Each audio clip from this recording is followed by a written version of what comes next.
문재인 정권 3년 동안 잘 했다고 생각하십니까? 여러 가지 평가가 있겠지만 단 한 가지 분명한 것은 문재인 이 좌파 운동권 정부 아래에서 대한민국 경제는 완전히 망했습니다. 뭐 조금 숫자를 들어서 통계를 들어서 말씀을 드리겠습니다만은 OECD의 36개 나라를 우리가 흔히들 선진국이라 그럽니다. 박근혜 대통령 무너지던 17년 현재 OECD GDP 계산으로 우리가 11등이었습니다만은 작년 말 현재 우리 28등으로 2년 만에 떨어졌습니다. 올해 OECD 36개국 1분기 성장률에서 대한민국이 꼴찌했습니다. 유일하게 마이너스 성장을 한 나라가 바로 대한민국입니다. 자, 여러분 아시죠? 2월 달부터 중국 폐렴이 터져서 지금 대한민국 산업 전체가 마비되어 있습니다. 특히 여러분, 우리는 수출로 먹고 사는 나라 아닙니까?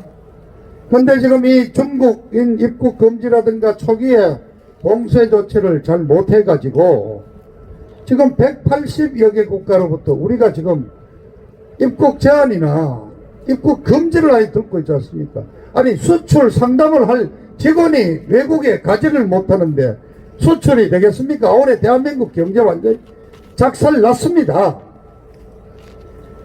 대한민국 언론, 신문방송 전부 다 민주노총 산하 노조원들로 장악이 돼가지고 이 정부 나쁜 기사 제대로 보도 안 합니다. 그런데 경제만 갖고 얘기하면은 자 지금 IMF 사태보다 더 어려우면 어렵지 나을 게 없습니다. 지금 여러분 두산그룹이라고 아시죠? 한 20대 그룹 됩니다.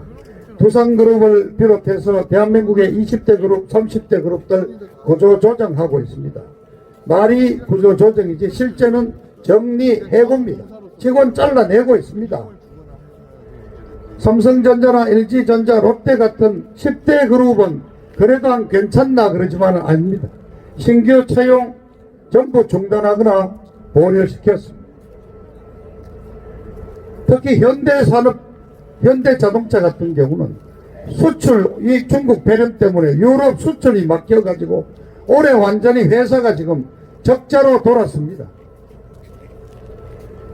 여러분이 피부로 느낄 수 있는 단 한 가지 정상을 말씀드리면은 여러분의 아들, 딸, 손자, 손녀가 서울에 괜찮은 대학을 나와도 취직할 데가 없습니다. 왜냐하면 방금 말씀드렸듯이 대기업들이 신규 채용을 다 줄이거나 보류를 했습니다. 없습니다. 강남 집값 떨어집니다. 달러값 올라갔습니다. IMF 사태와 달라진 게 뭐 있습니까? 똑같습니다. 취직 못한 학생들 전부 7급 공무원 신다고 서울에 노량진이라는 곳에 공무원 시험 고시학원이 있는 동네 50만 명이 몰려가지고 컵밥 하나 3,000원짜리 컵밥 먹으면서 전부 다 7급 공무원 시험 준비하고 있는 게 대한민국 현실입니다. 그래 문재인 정권 잘했습니까? 외교, 안보, 군사 더 이상 얘기 안 하겠습니다. 그런데 4.15 총선날 문재인 정권 잘했다고 기호 1번 민주당에게 펴줄 마음이 있습니까? 없으시죠? 그러면 이렇게 하십시다. 민주당은 빼고 없는 거로 하고 아예 다른 데 펴주시면 됩니다. 이 말도 제가 드리는 말씀이 아니라 좌파 농객인 진중권이가 얘기했죠. 민주당 하는 꼬라지 보니까 아예 민주당은 빼고 차라리 저 정의당 찍어주라 그런 거 아니에요. 예, 열심히 하겠습니다. 저는 기호 7번 세 번째고 포스터에 있습니다. 자, 여러분, 우리 수성갑 주민들께서 4년 전에 큰맘 먹고 김부겸이를 당선시켜 줬습니다. 그래, 우리 대구 정치 1번지 수성갑에서는 야당 정치인도 하나 키워준다고 김부겸이 당선시켰습니다. 그런데 4년이 지난 지금 뭐가 달라졌습니까? 대한민국 정치 풍토가 바뀌었습니까? 구체적으로 얘기합시다. 전라도 광주에서도 그래 우리도 대구를 좀 본받자. 우리 전라도 광주에서도 보수 새누리당 의원 하나 찍어주자. 이런 정치의식 변화가 시작이 됐습니까? 없잖아요. 그럼 김부겸이가 서울 가서 예산이라도 한 1조쯤 따와가지고 수성구에 예산 폭탄을 떨어뜨려서 뭐 화끈하게 달라지게 만드는 게 있습니까? 없잖아요. 그때는 여러분들이 불쌍한 민주당 의원 하나 찍어준다 그랬지만 지금은 불쌍하지 않습니다. 정변이 일어나가지고 김부겸이가 지금 문재인 이 좌파 정부의 장관도 지내고 아주 실세가 되어 있습니다. 김부겸이 또 찍어줄랍니까? 찍어줄 생각 없죠. 똑같이 민주당은 빼고 김부겸이도 빼고 다른 데 찍어주시면 문재인 좌파 정권의 경제 폭망에 대한 심판을 하고 김부겸에 대한 심판도 여러분이 내리시는 꼴이 됩니다. 그렇게 민주당 빼고 김부겸이 빼고 투표해 주실 걸 부탁드립니다. 자, 우리 수성 시민 여러분, 도대체 이 좌파 운동권 정부가 들어서고 대한민국 경제가 폭망을 하고 이 위기가 어디에서부터 시작됐다고 생각하십니까? 저는 2016년 맞습니다. 12월에 20대 국회가 박근혜 대통령을 탄핵한 데서부터 모든 위기가 시작이 됐다고 생각합니다. 민주당, 새누리당 62명 국회의원들이 탄핵에 찬성을 해서 대통령 쫓아냈습니다. 헌정 질서가 중단되어 버렸습니다. 그리고 50일 만에 대통령을 좌우간 뽑아놔야 되는 상황이 됐습니다. 우리 우파가 준비가 됐습니까? 우파는 오히려 분열이 됐지 않습니까? 홍준표 나오고 유승민도 대통령 나오고 조원진이도 나왔고, 그러나 좌파들은 민주노총 100만 명 노조원을 동원해가지고 주말마다 촛불 집회를 열고 대한민국을 불태우겠다, 국민을 협박했습니다. 거기에서 바로 이 문재인 종북 운동권 정부가 탄생했지 않습니까? 다시 정리하자면은 임기 1년 4개월 남은 박근혜 대통령을 탄핵하는 데 찬성한 62명의 새누리당 그 배신자들이 바로 대통령 쫓아내고 헌정질서 중단시키고 문재인 이 좌파 정권을 들어앉혀서 대한민국을 이렇게 망가뜨리게 만든 장본인이 그들에게 책임을 물어야 합니다. 그런데 여러분, 대구에서도 배신자 나왔습니다. 대구의 첫 번째 배신자 유승민이 잘 아시죠?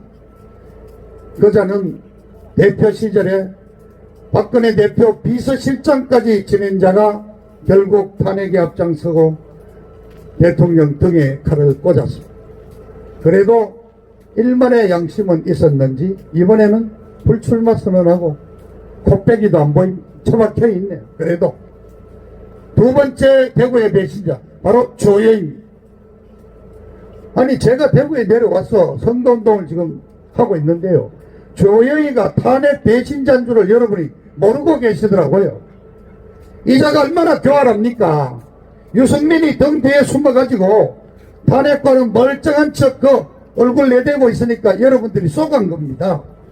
판사하던 경험을 토대로 헌법재판소 들락거리면서 대통령 탄핵 인용하는데 아주 저 민주당 변호사들과 붙어먹은 아주 탄핵 죄악입니다.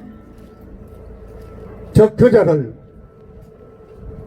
수성 주민들께서 정치적 심판을 내려달라고 제가 출마를 해서 직접 이렇게 외치고 있습니다. 자, 조영이 얘기 좀 하죠. 저하고 같이 17대 때 저는 중남구에서 여기는 수성을 해서 같이 시작했지 않습니까? 2004년 가을에 우리 박근혜 대통령 대표 물건 하나 만들 수 있겠다 하고 우리가 친박 모임을 만들었습니다. 그때 우리 조영이 열심히 하겠습니다. 네. 같이 친박 활동 열심히 했습니다. 매일 같이 다니면서 밥도 먹고 사진 찍고, 여러분 아시죠? 2년 반 동안을 열심히 친박했습니다. 그런데 2007년 대통령 후보를 정하는 당내 경선이 시작되니까 어느 순간 이명박 캠프로 옮겨가 있었습니다. 그 공로로 이명박이한테서 정무장관 하나 되찾지 않습니다.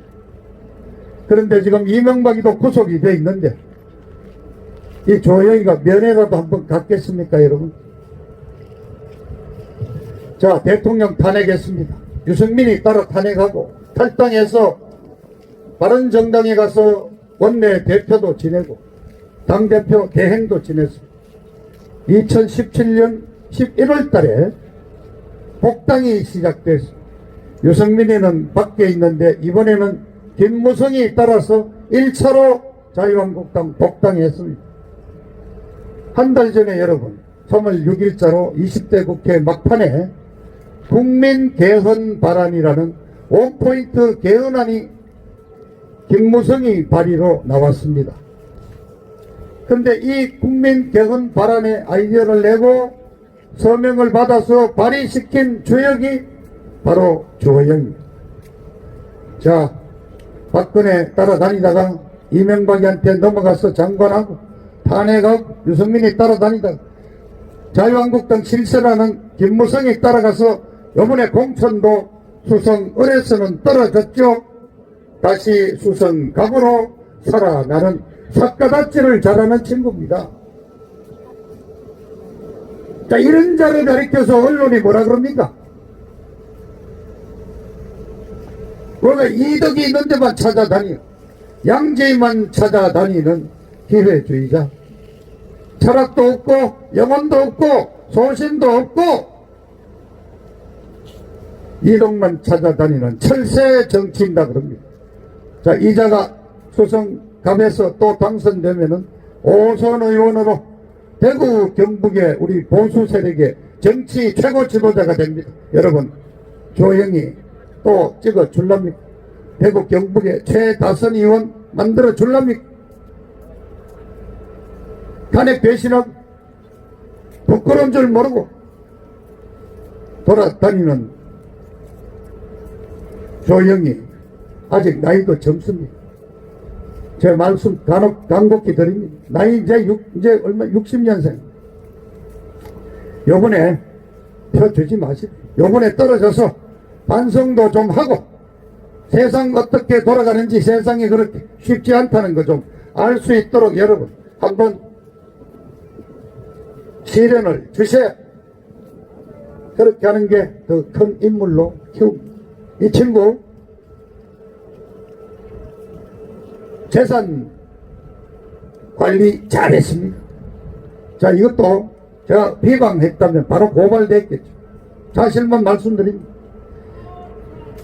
국회의원, 정부 공무원 1월까지 재산 신고하도록 돼요. 그거를 보고 경실련에서 2월 26일에 발표한 내용에 따르면은 국회의원 중에 40억 이상짜리 고급 아파트 갖고 있는 15명 중에 조영이가 들어있는데 서울 서초구 반포동에 있는 아파트 시세로 51억입니다. 그런데 공고문에 보십시오.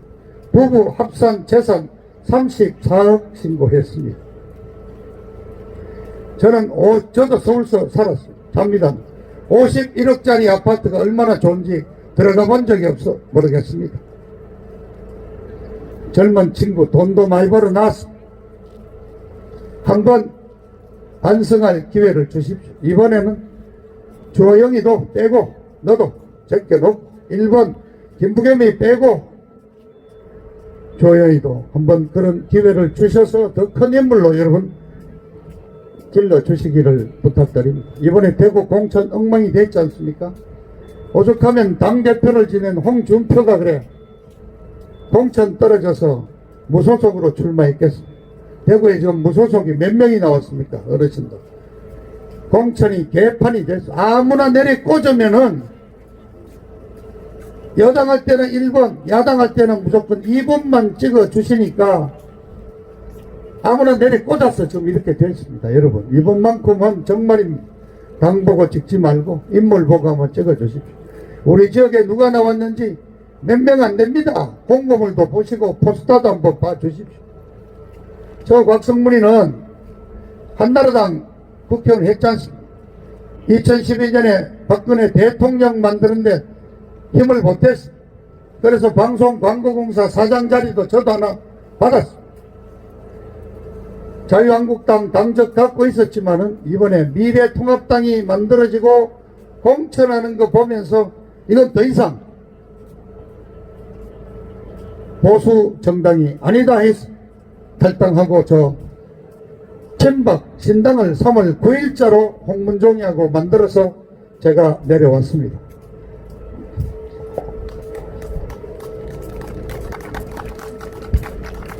이거 잠깐 제가 급히 연설 시작합니다. 잊어먹은 제가 태극기를 들고 나와 있죠. 저 태극기 지난 3년 동안 전국을 다니면서 태극기 혁명운동을 했습니다. 탄핵 무효, 법치 회복, 한미동맹 강화, 자유민주체제 수호, 문재인 종북 좌파정권 타도, 공수처법 반대, 연동형 비례대표제 반대 열심히 외쳤습니다. 태극기 혁명 대표 주자로서 저는 나왔습니다. 이번 총선거는 여러분 연방제 사회주의 연방제로 가느냐 아니면은 자유민주체제 대한민국이 살아남느냐의 한판 전쟁입니다. 저 민주당 원내대표 이인영이가 이미 선언했습니다. 이번에 선거 잘 치르고 나면 5월달부터 개헌을 해서 사회주의 개헌하겠다고 이미 발표했습니다. 토지 공개념을 도입한답니다. 그래 되면 여러분 아파트 사고 팔 때 정부에 허가 받아야 돼요. 주택 사고 팔고 땅도 사고 팔고 마음대로 하지 못합니다. 그리고 이자들은 임기 남은 2년 동안에 김정은이하고 낮은 단계로 남아 연방제로 가는 통일해보겠다고 시도합니다. 대한민국 과연 살아남을 수 있을지. 그런데 여러분 미통당이 그들과 투쟁해서 자유민주체제를 지키는 보수정당입니까? 이번에 공천 보십시오. 저 안철수 좌파를 다 받아들이고 주사파 정치학자 김건식이 받아주고 민중당 당대표 창당했던 장기표 공천 주고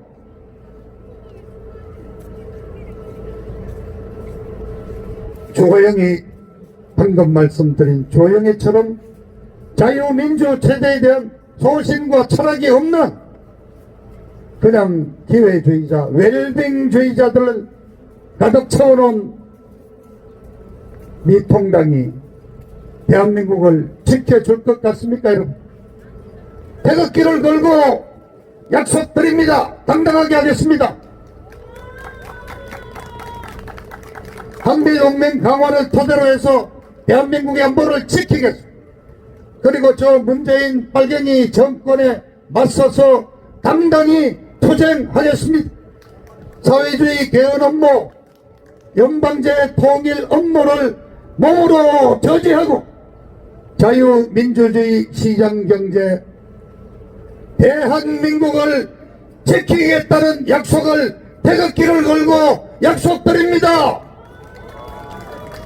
수상 주민 여러분, 저 정통 보수 우파를 지향하는 우리 친박정 이름 그대로 박정희의 정치 철학과 박근혜의 평화 통일 이념을 선교하는 정당입니다. 저에게 이번 4.15 총선 여러분이 단 한 장 갖고 계신 그 소중한 투표권을 저에게 던져주시는 그런 선택을 해주시기를 부탁을 드립니다. 그리고 마지막으로 저는 여러분에게 정말 개인적이기도 한 부탁 하나 드립니다. 박근혜 대통령을 좀 구해 주십시오. 자, 단돈 1원 뇌물 한 푼 받았지 않았습니까? 재벌 회장으로부터 부정한 청탁 없었습니다. 이 모든 것이 좌파 판사들이 진행하는 그 재판 과정에서 여러분 드러났지 않습니까? 오히려 대한민국에서 제일 깨끗한 대통령이라는 게 재판을 통해서 드러났지 않습니까? 물론 아직 재판은 진행되고 있습니다만은 32년형을 때려 맞았습니다. 억울하지 않습니까? 정치보복, 아주 잔인한 정치보복을 당하고 있습니다. 저 빨갱이들이 풀어주겠습니까? 죽어서 쓰러지기 직전이 되기까지는 풀어주겠습니까? 오늘자로 여러분 만 3년이 지났고 1105일째 불법 감금돼 있습니다. 삼덕동에서 태어났습니다. 여러분 아십니까? 1950년 가을에 박정희 소령이 오강구 사령부로 배속돼 내려와가지고 12월에 유경수 여사하고 결혼을 하고 전세 들어 살던 삼덕동 1가 5-2번지 그 전세방에서 태어난 딸이 우리 박근혜입니다. 대구가 본적지입니다. 출생지입니다. 대구가 낳은 딸이 대통령이 되고 그런데 탄핵이 되고 이렇게 감옥에 쳐넣어졌습니다. 저쪽 7시 동네가 됐으면은 폭동이 나도 몇 번이 났을 거 아닙니까? 대구 시민들 너무 점잖습니다. 그렇습니다. 바깥에서는 뭐라고 그러겠습니까? 비옵시엇이라 그럽니다. 옳은 거는 옳고 그런 거는 그러고 잘못된 거는 잘못됐다고 해 주십시오. 화가 나시면 화를 터뜨리시고 분노가 치밀면은 그 분노를 터뜨리십시오. 대구 여러분 일어나 주십시오. 박근혜 도움으로 국회의원 당선됐던 4년 전에 됐던 새누리당 의원 10명 그 어느 놈도 박근혜 대통령 이렇게 탄핵되고 감옥소 들어가는데 억울하다고 한 놈도 나서는 놈이 없어서 제가 다시 국회의원 출마해가지고 여러분들께 이렇게 억울하다고 외치고 있는 거 아닙니까? 박근혜 대통령 좀 구해 주십시오. 그러면 저는 박근혜 대통령을 중심에 세우고 제대로 된 정통 보수 대한민국의 헌법 가치를 지키는 보수 세력을 한번 세워보겠다는 그런 결심으로 이번에 출마했습니다. 자, 제 말씀은 오늘 이 정도로 마무리하겠습니다. 그런데